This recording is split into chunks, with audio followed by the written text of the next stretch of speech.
Halo pemirsa, Presisi Siang kembali hadir untuk Anda. Selama 1 jam ke depan, kami telah menyiapkan sejumlah informasi terkini.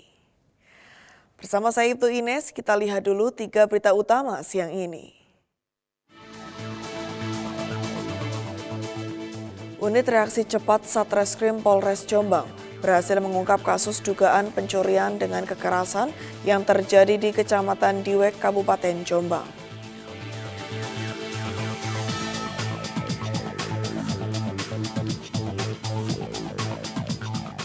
Polres Nganjuk menggelar kegiatan bakti kesehatan gratis bagi masyarakat dalam rangka menyambut Hari Bayangkara ke-80.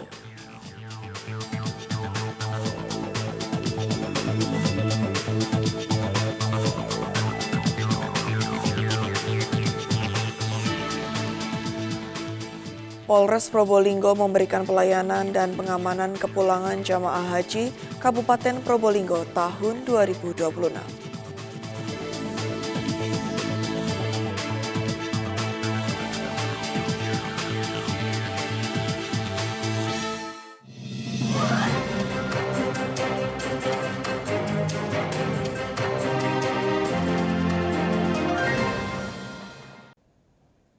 Di informasi pertama pemirsa, dalam rangka menjaga situasi Kamtibmas tetap aman dan kondusif pada malam akhir pekan, Polres Metro Jakarta Barat bersama unsur 3 pilar menggelar apel gabungan patroli dan razia kepolisian secara serentak.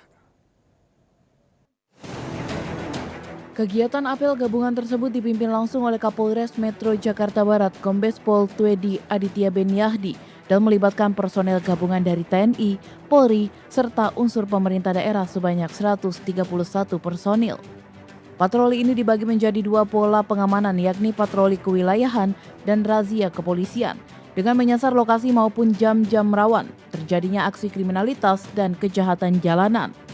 Dalam pelaksanaan razia kepolisian di kawasan Jalan Latu Menten, petugas berhasil mengamankan 4 orang pemuda beserta barang bukti berupa 2 butir tramadol dan 3 butir heksimer. Selanjutnya keempat pemuda tersebut dibawa ke Polres Metro Jakarta Barat untuk menjalani proses pemeriksaan lebih lanjut.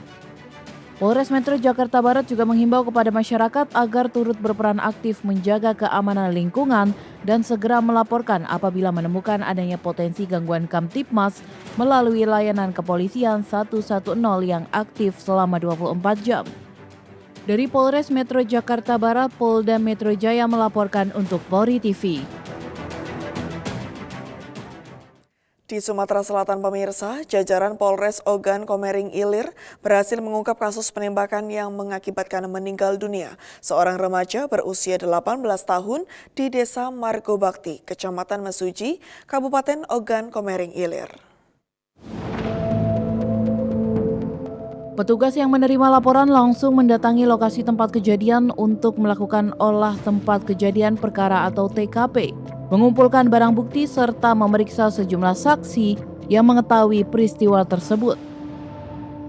Terjadi tindak pidana penganiayaan berat yang mengakibatkan kematian dengan korban inisial SH meninggal dunia, usia 18 tahun, belum bekerja, alamat di Blok E, Margo Bakti, Kecamatan Mesuji.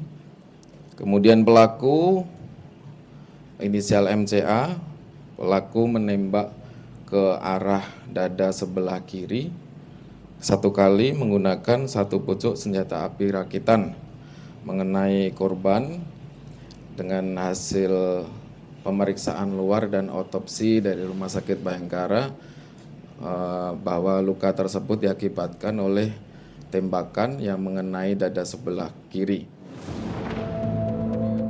Berdasarkan hasil penyelidikan dan keterangan para saksi, tim gabungan berhasil mengamankan MCA untuk kepentingan pemeriksaan lebih lanjut.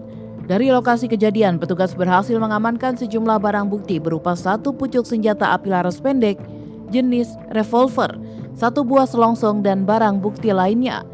Saat ini penyidik masih melakukan pendalaman terkait kronologi lengkap kejadian, asal-usul senjata api yang digunakan, legalitas kepemilikan senjata api tersebut, serta kemungkinan adanya pelanggaran hukum lainnya yang berkaitan dengan perkara ini. Polda Sumatera Selatan menegaskan bahwa proses penyidikan akan dilakukan secara profesional, transparan, dan akuntabel. Penyidik juga akan berkoordinasi dengan laboratorium forensik dan instansi terkait untuk memastikan seluruh fakta terungkap secara utuh sehingga memberikan kepastian hukum bagi semua pihak. Dari Polres Ogan Komering Ilir, Polda Sumatera Selatan melaporkan untuk Polri TV. Unit Reaksi Cepat atau URC Satreskrim Polres Jombang berhasil mengungkap kasus dugaan pencurian dengan kekerasan yang terjadi di Kecamatan Diwe, Kabupaten Jombang.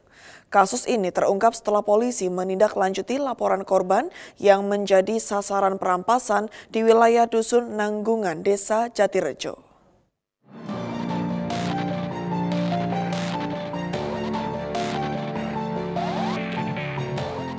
Berdasarkan keterangan yang diperoleh, korban dihadang oleh sejumlah pelaku saat melintas di lokasi kejadian. Pelaku kemudian mengancam korban menggunakan senjata tajam sebelum merampas telepon genggam miliknya dan melarikan diri. Setelah melakukan penyelidikan, petugas berhasil mengidentifikasi dan mengamankan terduga pelaku di kediamannya. Polisi juga menyita sejumlah barang bukti yang diduga digunakan dalam aksi kejahatan tersebut, termasuk senjata tajam, handphone milik korban, pakaian yang dikenakan saat beraksi, serta sepeda motor yang digunakan para pelaku. Sementara itu, Kapolres Jombang AKBP Ardi Kurniawan mengapresiasi gerak cepat personil Satreskrim dalam mengungkap kasus tersebut. Saat ini, terduga pelaku bersama barang bukti telah diamankan di Polres Jombang untuk menjalani proses penyidikan dan hukum lebih lanjut.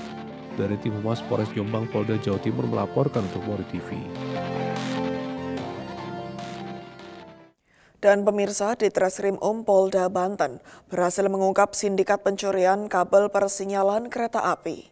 Polisi berhasil menangkap 4 orang pelaku dan akibat pencurian tersebut perjalanan kereta api sempat terganggu dan membahayakan keselamatan publik. Polisi berhasil menangkap 4 orang tersangka berinisial GR, AR, AN, dan MH sebagai penadah barang curian. Sementara 2 tersangka lain berinisial IS dan MU masih dalam pengejaran petugas dan ditetapkan sebagai DPO. Para pelaku diketahui telah menjalankan aksi mereka sejak tahun 2024. Mereka membagi peran mulai dari membuka tutup beton saluran kabel, memotong kabel persinyalan menggunakan gergaji besi, hingga mengupas lapisan kabel untuk diambil tembaganya. Barang curian tersebut kemudian dijual kepada tersangka MH yang berperan sebagai penadah di wilayah Cisauk, Kabupaten Tangerang. Aksi pencurian ini menyebabkan sistem persinyalan dan operasional kereta api mengalami gangguan. Hal ini sangat berpotensi membahayakan keselamatan perjalanan kereta api. Pihak PT Kereta Api Indonesia Daop 1 Jakarta dilaporkan mengalami kerugian material sebesar Rp248.598.000. Atas perbuatannya, para pelaku utama dijerat dengan pasal 363 KUHP dengan ancaman 7 tahun kurungan penjara. Sedangkan tersangka penadah dijerat pasal 480 KUHP dengan ancaman 4 hingga 6 tahun penjara. Dari Humas Polda Banten melaporkan untuk Polri TV. Pemirsa, Direktorat Reserse Narkoba Polda Sulawesi Tenggara menggelar tes urin bagi seluruh personilnya sebagai langkah deteksi dini penyalahgunaan narkoba. Kegiatan yang berlangsung di lingkungan Ditres Narkoba Polda Sultra ini diikuti sebanyak 82 personil.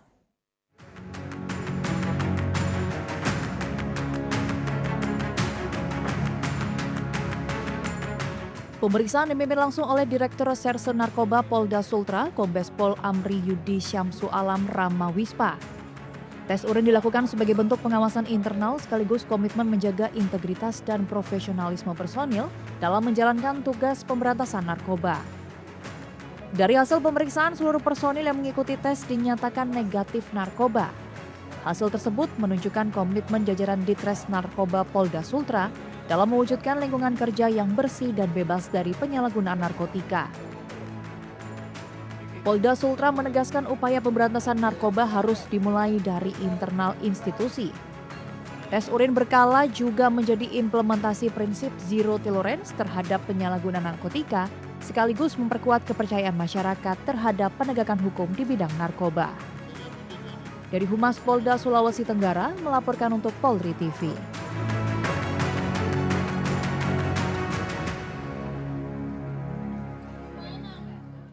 Presisi Siang akan segera kembali, tetaplah bersama kami.